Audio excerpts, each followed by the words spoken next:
বেগম খালেদা জিয়া সমাহিত হলেন। লক্ষ লক্ষ মানুষ নামাজের জানাজায় এসেছিলেন, তার জন্য প্রার্থনা করেছেন। আরও বহু লক্ষ বা কোটি মানুষ চাইলেও আসতে পারেননি, নানান জনের নানান রকম সমস্যার কারণে। দেশের বাইরে মানুষ আছেন, দেশের ভেতরে বিভিন্ন জেলায় আছেন, এখানে স্থান সংকলনের প্রশ্ন আছে। কিন্তু এই কথাটা আমরা বলতে পারি, তার জন্য এই দেশের হাতে গোনা অল্প কিছু মানুষ ছাড়া সবাই তার জন্য দোয়া করছেন, সবাই তার পাশে আছেন, সবাই তাকে স্মরণ করছেন।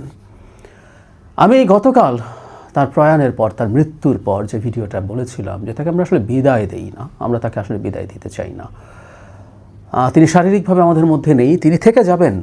সর্বশেষ যা হলো, যেভাবে হলো, এটা খুব স্পষ্টভাবে আমরা দেখতে পাচ্ছি, তিনি আসলে থেকে যাবেন। ওনার জন্ম হয়েছিল আমাদের মধ্যে থেকে যাওয়ার জন্য। তাই চলে যাওয়াতে সবার প্রতিক্রিয়া, কিছু লোকজনের অত্যন্ত বাজে কিছু মন্তব্যকে সরিয়ে রেখে বলছি, সেটা দেখে বোঝা যায়, সেটা দেখে বলা যায় এই মানুষটাকে কোনো না কোনো ফর্মে ঝামেলা করার জন্য কত রকম চেষ্টা হয়েছে। সর্বশেষ আওয়ামী লীগের তার বাসা থেকে যখন তাকে বের করে দেওয়া হয়, তাকে কোর্টে তাকে যখন জেলে নিয়ে যাওয়া হয়, বাসা থেকে যখন বের করে দেওয়া হয়, মানে একটা মর্মান্তিক ঘটনা তার জন্য। সেখানেও নানা রকম নাটক সাজিয়ে তার বিরুদ্ধে নোংরা অভিযোগ, কুৎসা রটানোর চেষ্টা হয়েছে।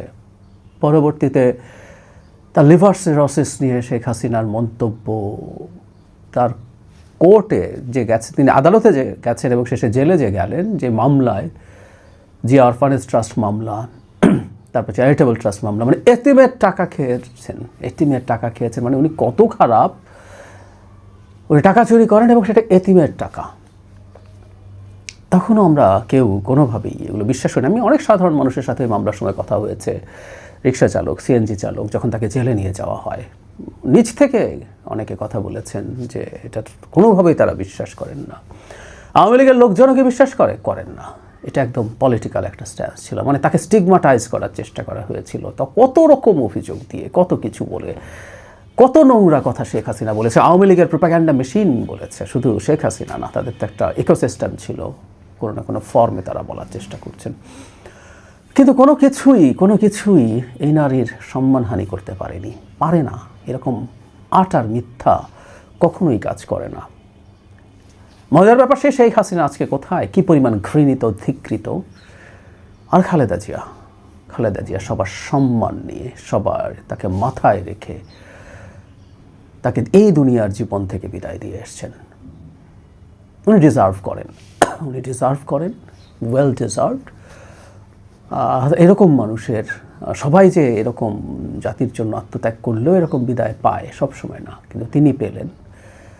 এটা খুবই সুন্দর। একটা আফসোস আছে, একটা আফসোস রয়ে গেল আমার, সেটা হচ্ছে গণতান্ত্রিক বাংলাদেশে পুরো উত্তরণটা, নির্বাচনটা তিনি যদি দেখে যেতেন।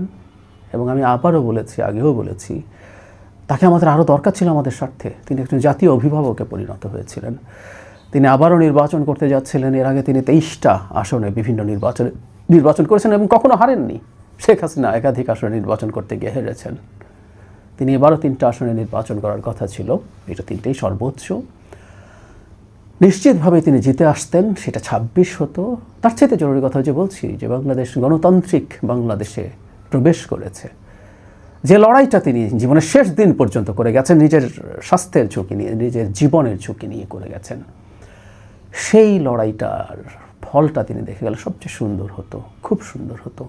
মানে আমি এইভাবে কল্পনা করছি, সরকারের শপথ গ্রহণ হচ্ছে, তাঁর সন্তান তারেক রহমান প্রধানমন্ত্রী হিসেবে শপথ নিচ্ছেন, বেগম খালেদা জিয়া সেখানে উপস্থিত থেকে দেখছেন।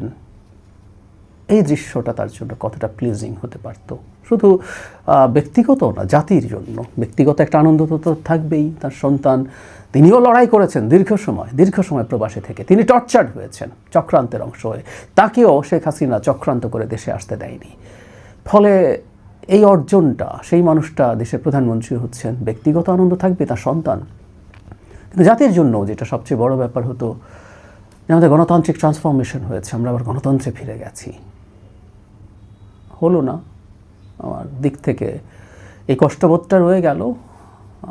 খুব ভালো হতো। তারপরও যেভাবে যেভাবে তিনি শেষ বিদায় নিলেন আমাদের কাছ থেকে, শারীরিক শেষ বিদায়, আমি প্রায় বলছি উনি বিদায় নেবেন না, ওনাকে আমরা বিদায় বলি না, বলবো না, ওনাকে আমরা ডেকে আনবো, ক্রমাগত ডেকে আনবো।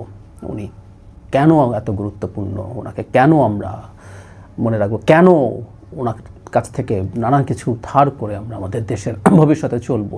ইভেন আমি বলেছি তিনি ভুলও করেছেন, তার ভুলও কোথায় ছিল সেগুলো থেকে আমরা কীভাবে শিখতে পারি। সুতরাং সবচেয়ে গুরুত্বপূর্ণ রাজনৈতিক একজন ব্যক্তিত্ব হিসেবে তাকে আমাদের লাগবেই, তাকে আমরা বিদায় দিতে পারি না। তার শারীরিক বিদায় হলো, তিনি আল্লাহ তার আত্মাকে শান্তি দিক, তিনি সবচেয়ে সম্মানিত জায়গায় থাকুন, এই প্রার্থনা করে শেষ করি।